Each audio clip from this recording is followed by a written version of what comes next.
Today I'm going to be doing a question and answer for YouTube. I usually do it on Instagram where I just answer through text on a story. However, it's just easier this way to do a video format to actually give people long form answers to the questions that they have. And so if you're coming from Instagram and you're watching this, hopefully this gives a better explanation as to the questions that you're asking. But if you're just watching this on YouTube, then you can go check out my Instagram. If you want to ask any questions, I post every Monday a Q&A, and so you can just put your questions in there. My Instagram is going to be at max_gets_fitness, so you can check that out if you want. First question here is going to be, what are the best brands for protein shakes? So this is going to be highly dependent on what you can or can't drink, depending on limitations as far as like dietary things, whether you have gut issues compared to like plant-based options compared to animal-based options. And so that's going to be one of the main factors that matters for you. And so you might need to test different brands to see. However, in my personal opinion, I think that post the issues that Fairlife had with the cow situation, if you've read into that, obviously that's not a great situation. However, I believe that all of the sites in which that was occurring did shut down. And so all the protein from this point forward should be more humanely sourced. And so if you want to read into that, you can. However, now looking at their brand, I think that they do have a good macronutrient breakdown as far as calories to protein, and pricing, they are a little bit higher, but taste is pretty up there. So I would add that into the list of probably one of the best options. I also really enjoy Premier Protein. They have a coffee flavor that I use almost every single morning, and I have for probably the past like 3 years. So I've definitely put my money into them, but I enjoy their product, and so I buy that one as well. So those are two of my main, probably top two options. However, if you're wanting a cheaper option, I believe Pure Protein compared to Premier Protein is a better option for price.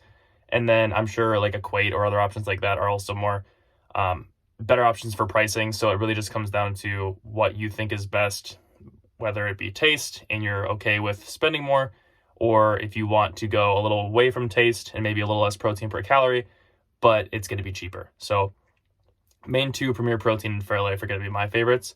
And then you can use like dry powdered protein for drinks, but this person was specifically asking about protein shakes. So those are my two main options. And then second question here coming from Instagram is going to be, what is the best recovery drink? Now, I don't know exactly how this person was wanting to ask this question, whether it be from a standpoint of like a aerobic trained person or somebody who resistance trains. And so I can't give a specific answer on that, but I can maybe give an answer to a couple of them and see what's applicable to them. Generally, if you're going to be a person who does a lot of cardiovascular training with your resistance training or just cardiovascular training, so long distance runs or maybe sprints, stuff like that, you're going to most likely need carbohydrates, as that's your main fuel source for those workouts. And then you're also going to need electrolytes. The carbohydrates might be something that more people understand, as if it's the main fuel source for your workouts, you want to replenish that. That way for your next workout, you're ready to go. If you do something like 2 a days, that's obviously more important. However, just getting those calories back into your body after burning them is just going to help you to feel better throughout the day and then be ready for your workout, let's say the next day after. And then for electrolytes, those are important because they work with water in order to fuel your muscle and work with contractility. And so since those aren't going to be in your body as frequently after a workout as you're going to sweat them out, it is important to get electrolytes after your workouts. This can be done through drinks like Gatorade or Prime technically. Theirs is mainly just potassium, and so that's one of the few electrolytes. There's 4 major ones that you're going to want, and that is one of the 4. So I guess if you want to go that route, you can. However, the total electrolyte breakdown for Prime is not as good as something like Gatorade, as they're kind of meant to do that. Specifically, it is a sports drink. Other options, if you're looking for like a dry packet, would be something like Liquid IV. However, I understand that these options that I've named can get expensive, especially if you're training pretty frequently. And so another option is just pink Himalayan salt. I know a lot of people who just throw that in their water, me included, and then I'll sometimes just use a flavor packet or like liquid sweetener to throw in there with it to add some flavor instead of it just being salty water. You don't need to add that much, and you can even throw it on your food if you want, compared to just throwing it in the water. However, it is going to get into your system faster with water, as it's easy to digest comparative to food, which takes longer. And then one other thing to add on top of all of that is, since the pink Himalayan salt is mainly just going to be sodium, again, you're getting kind of one of the 4 main electrolytes that you need there. And so it may be beneficial to try and get the other 3 from your diet if at all possible. Generally, dietary things are going to be better than supplementation options when it comes to any macro micronutrients. That's why I don't generally recommend people just take a multivitamin and say they're hitting all of their, nutrients for the day, because food sources are going to be generally better. However, I understand depending on your dietary restrictions and stuff, you might need to take the other options. So that's on the cardiovascular side of things. If we're talking on the resistance training side of things, the main things you're going to want to focus on is getting your protein in. There's this whole idea of like a anabolic window. That's a little overdone as far as like how fast you need to get protein into your body or calories into your body, specifically protein, but people like to think of it as calories as well. And so the anabolic window is like an hour, right? Like after your workout, you have to get an hour, or within an hour, you need to have a protein shake in. It's a little overdone. Within a couple hours is best if at all possible. And it's not necessary. You're not just going to lose all the gains that you got from your workout if you don't get a protein shake or protein option in. Protein shake just being the easiest. It's easy to get down, quick digestion, good on the go. And so that's why people use that as an option. And since this was asking about the best recovery drink, I would say protein shake in this scenario would be a good option. That can be through, like how I answered in the first question, any protein shakes that you have. Otherwise, you can just use protein powder in a mixture of water, almond milk, regular milk, whatever you want to choose. And that's another option that you can go for. However, I do think that any time between 1 hour and 4 hours after is relatively the same. You don't need to do it instantaneously. And so don't think that if your drive home is 30 minutes and you want to shower before you get your protein shake in, you're going to lose gains. That's not going to happen. One thing I kind of left out of the last clip that I want to make sure is known as well, carbohydrates in your protein shakes after workouts is also a good option. I know a lot of people add like carbohydrate mixtures into their drinks, so just like glucose. However, I don't think that you necessarily need to buy a supplement just specifically for that. If you just wanted to throw in like a fruit source, you can do that as well. So if you have like a vanilla powder with almond milk or regular milk or whatever milk you choose, and then you throw in some like blueberries or strawberries or whatever else you want, it's going to get you simple sugars and therefore carbohydrates as well. So that's a good way of replenishing without really racking up a lot of calories, since fruits are generally going to be simple sugars and they're not very calorically dense comparative to other things like breads or, grains.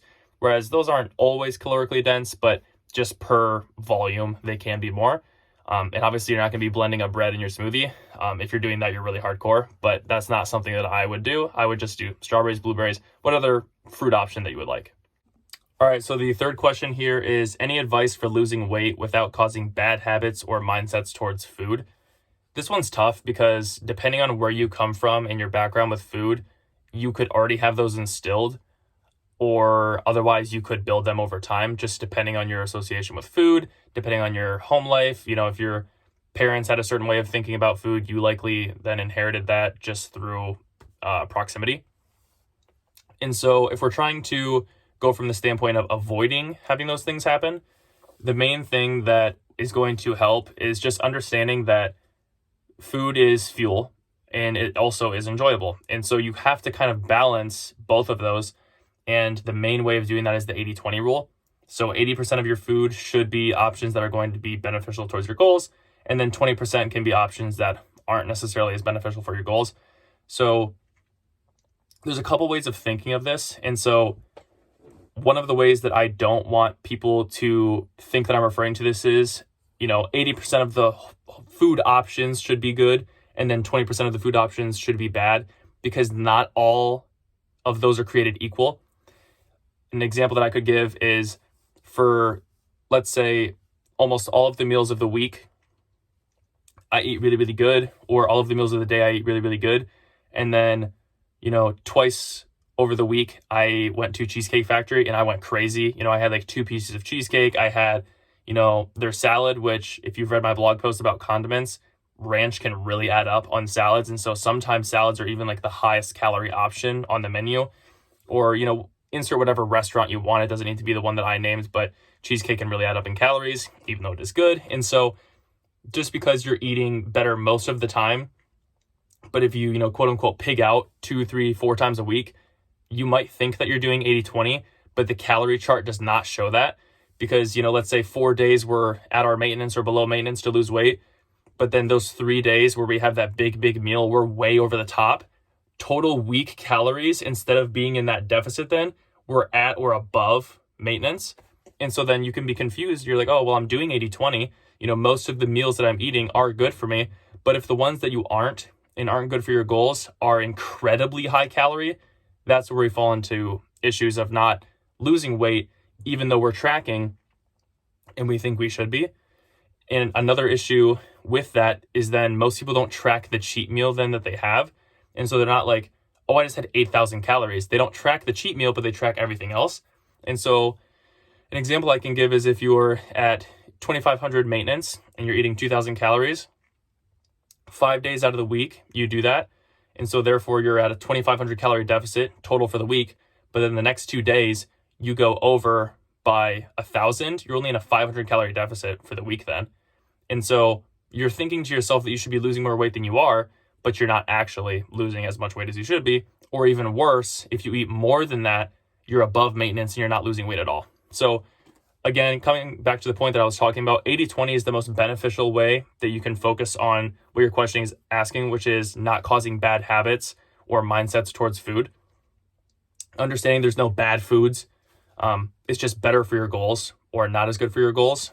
And so allowing yourself that 80-20 or allowing yourself to have the things that you want to have is important, but just not overdoing them. And that's why I tried to give this example of, not all 80-20 is created equal. And a little bit of that is just, understanding discipline in a sense. And like, do I really want this food that I, am craving right now? Or is it more if I'm eating out of boredom? Or am I thirsty? Or could I replace this with a healthier alternative that's also sweet if you have a sweet tooth? Or instead of eating the whole bag of chips, could I go for half? Finding these things that you can do to not necessarily punish yourself, because we want to enjoy foods and we want to have the foods that we enjoy, but also understanding that you have a goal that you want. And another thing with that is proper goal setting. So if you're just losing weight because you want to look a certain way, that might not be as great of a motivator comparative to losing weight so you can play with your kids, or so that you can fit into a wedding dress. That's like a big motivator for a lot of people. Or, for men, even like look good in their tux, right? So there's plenty of options that you can do as far as helping you to have a good motivator in that direction. And it's tying this negative of not being able to eat the things that we want, or maybe then forming a bad habit about foods, to a positive, which is a goal that we're reaching towards. So hopefully that kind of explains a little bit of the way that you can not cause those bad habits. And one final thing to include with that is, let's say we do have a week where, my cheesecake example, we go crazy, for 2 days. Don't punish yourself, and don't do, binge and then starving and then binge and then starving. That's not healthy. Just get to it the next day at that slow deficit. And that's why I think working with a coach can be really beneficial, because you have someone outside of yourself to talk to you and be like, it's okay. Let's think rationally here. It's 1 day out of, months that we're trying to lose weight, let's say. It's not the end of the world. And so that's why I think coaching can be so beneficial to people, because it removes this you against you mentality, and it helps to have someone's outside perspective of, it's not as big as we make it seem. People are very good at catastrophizing, me included. And so even sometimes with myself, if I, eat some things that I shouldn't, I'm like, oh, I shouldn't have done that, yada, yada. And so I have to even, coach myself in a sense and be like, it's okay. It's one meal. Let's just move on and go for it better the next day. I don't want to make each of these videos too long, like an hour long on YouTube or anything. So I'm going to cut it with those questions. I only got through 3, but that's why I wanted to make these videos on YouTube compared to answering them on like 5 or 6 different stories on Instagram, because that would be a lot to click through. And so if you are someone who has interest in me explaining these topics a little bit deeper and getting more insight from them, be sure to subscribe to the YouTube channel. That way you can receive that information. And I will be doing more posts like this. I've got 52 questions to answer here, and I got through 3. So there's plenty of videos for me to do on this stuff. And if you have any questions that you want specifically answered, either in the short format, like on my Instagram, or in the long format on here, again, Mondays are when I post that Q&A. So be sure to put your questions in, and I will answer every single one of them on Instagram, and then hopefully get to every single one on YouTube as well, where I can do a longer answer to some of these. Some of them won't take as long. The first 3 were a little bit more vague in their wording, and so I was able to kind of go hog wild on them. But yeah, this is the type of stuff that I want to put on YouTube, just the longer form. So I'm kind of going on here, but yeah.